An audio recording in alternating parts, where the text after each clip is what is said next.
I know a kid who drinks yesterday from a shot glass. He chases it with a cup, overflowing with right now, sacrifices tomorrow to porcelain gods. He vomits the future like a grandfather clock with alcohol poisoning. He's got these tumbleweed legs, eyes like a lighthouse, and watchtowers in his hands. He was born quiet as a bullet wound in an innocent man's back. Sometimes he forgets how much he hates his own life, and on days like this, he turns up his stereo so loud that you would think T-Pain is doing a private concert in his bedroom, and he dances. He dances like a rocking chair in the middle of a windstorm, moves as if the blood vessels inside of his veins are trying to get closer to eternal salvation, sings at the top of his lungs as if there was no one watching but him and God. He puts his hands in the air like a pocket watch at 11:55, this kid. He loves hip-hop more than his own reflection. And it's kind of scary. Like watching your little brother fall in love with a girl that plays target practice with his emotions. And I'll admit, I don't know a whole lot about him.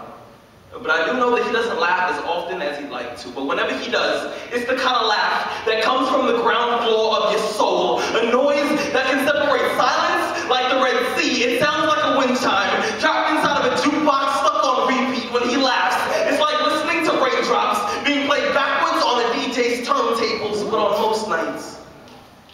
The liquid trapped inside of his tear ducts, they're just as depressed as he is, so they commit suicide like clouds on days when the fog is too thick to see the road. He sits on his bathroom floor in the fetal position, cries like a box cutter, and his tears, they sound like they're being chopped and screwed. What? I'm starting to believe that he must be the reincarnation of King Midas in a 12-year-old's body. His name is Jacob Thomas. And he's the longest Prozac commercial that I've ever seen. Wow. But there are no cameras here.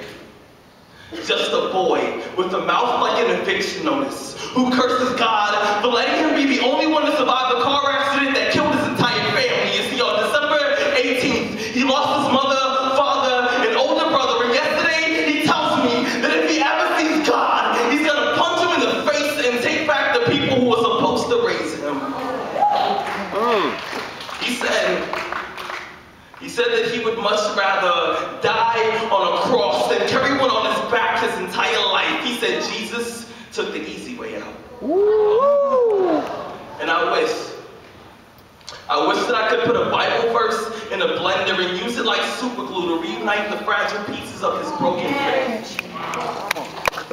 And at times like this, I often find myself speechless.